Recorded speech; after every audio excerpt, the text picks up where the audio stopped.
राम कथा जो अपनी जिंदगी में एक उद्देश्य बना लेता है ना भैया, वो फक्कड़ में भी उस मौज में रहता जो शहंशाह नहीं पा पाते हैं। फक्कड़पन में एक एक चौपाई गूढ़ है, एक एक चौपाई, एक चौपाई पर बोला जाए तो जिंदगी गुजर जाएगी, पर वो चौपाई पूर्ण नहीं होगी। इसलिए भैया जितने भी यहां बैठे हैं ना, कक्का हरो हमारा निवेदन है, पूछो का सुबह नहीं तो शाम रोज 5 चौपाई पढ़ना प्रारंभ कर दो, आपकी जिंदगी में हर प्रश्न का उत्तर मिलना प्रारंभ हो जाएगा।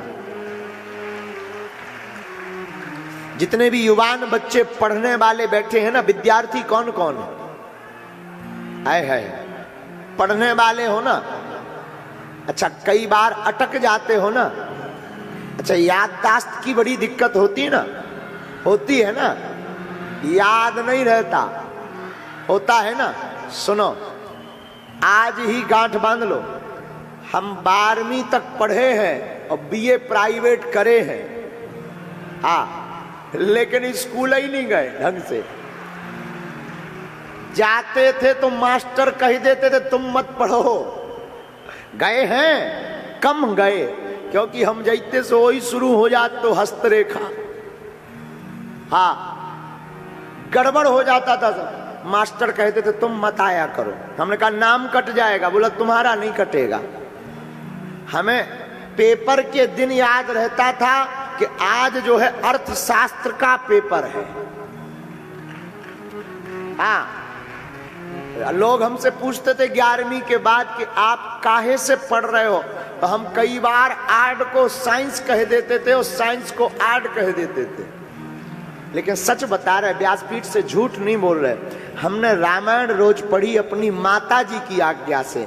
आज तक कभी भी फेल तो ठीक है, डिक्टेंशन तो ठीक है, आज तक 60% से कभी कम मार्कशीट नहीं बनी है।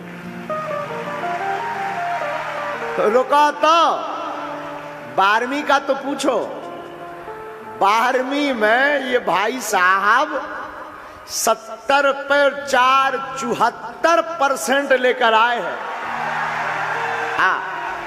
उसमें क्या बोलते हैं वो, कौन सी परीक्षा होती? बोर्ड की परीक्षा। रुको भाग्य को भूत कमाता है। 5000 रुपया उस वक्त हमको प्रिंसिपल दिए रहे, क्योंकि हम फर्स्ट आए रहे। अभी रुको तो, अब पूछो पेपर कैसे भया? हम जाते थे तो राम लिख के सीताराम, तुम मत लिखना। एक सीएससी साहब थे, वो चेकियर, वो बोले महाराज जी राम मत लिखा करो। हमने कहा क्यों? बोले कोनो अगर धर्म विरोधी के हाथ में पेपर पड़ जाएगा तो वो फेल कर देगा।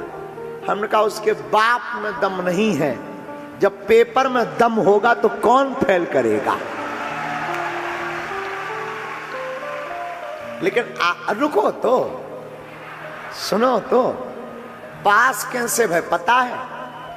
रामायण के बल पर। हमने रामायण बहुत पढ़ा और आर्ट में लिखना बहुत पड़ता है। रामायण को हमने खूब पढ़ा, हमें उतना कंठस्थ नहीं है, जितनी भी है रामायण मैया की कृपा है।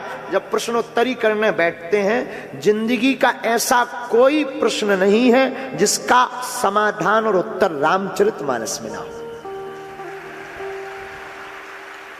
कोई पढ़े भर तो जितने पढ़ने वाले, रुको तो सुनो ना, जितने भी पढ़ने वाले बालक है ना, निवेदन है कल से नहीं, तुम 2-4 दिन तो पढ़ते हो और फिर सुसवा जाते हो,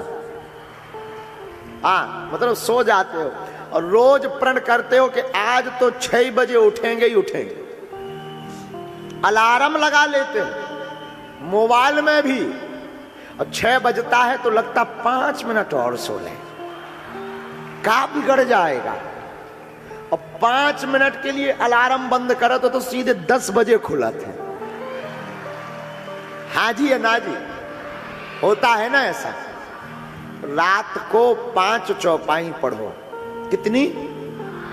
याददाश्त नहीं आती है, याददाश्त में दिक्कत है, तो एक काम करो, रोज सूर्य भगवान को अर्घ दो और भ्रामरी प्राणायाम 2 मिनट करो। जो पढ़ लोगे वो दिमाग में भर जाएगा।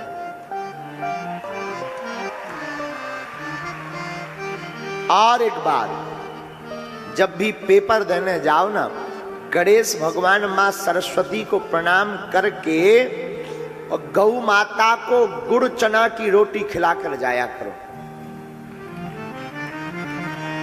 बस इसका मतलब ये नहीं कि तुम रोटी और गुड़ खवाओ तो पेपर ना भरना पड़े और पास हो जाए। ना ना ना, ये बाय बैक सपोर्टेड है। जैसे आपने बॉल देखी कुम्हड़ा की बॉल में कुम्हड़ा तो लगते हैं, पर उसे कोई तना चाहिए रहता सपोर्ट के लिए, चाहे मकान हो चाहे पेड़ा। हाँ या ना बोलो। उसी प्रकार ये उपाय सपोर्ट हैं। तुम पढ़ोगे, इन उपायों को करोगे तो 2-4 नंबर से अगर फेल हो रहे होगे तो भगवत कृपा से वो 2-4 नंबर से पास हो जाओगे। इसलिए का पढ़ो, बोलो ना, कौन कौन पढ़ेगा? Thank you very much. क्योंकि आजकल रामायण साल भर में एक बार खोली जाती है, दिवाली पे, और फटकार के फिर धर देते हैं। और पहले के जमाने में जब ये टीवी और बीबी कम चलती थी, तब रोज शाम को बयारी करके दादाजी मोटा चश्मा लगाकर बैठते थे, पूरा परिवार बयारी करके बैठता था। ठंडी में गुड़ीसे में आगी जल रही और रामायण रखी, पढ़ रहे हो सब, कोई कुकर रहा, रजाई ओढ़े और दादाजी पढ़ रहे, प्रातः काल उठ के रघुनाथा, मात पिता गुरु ना वही माथा।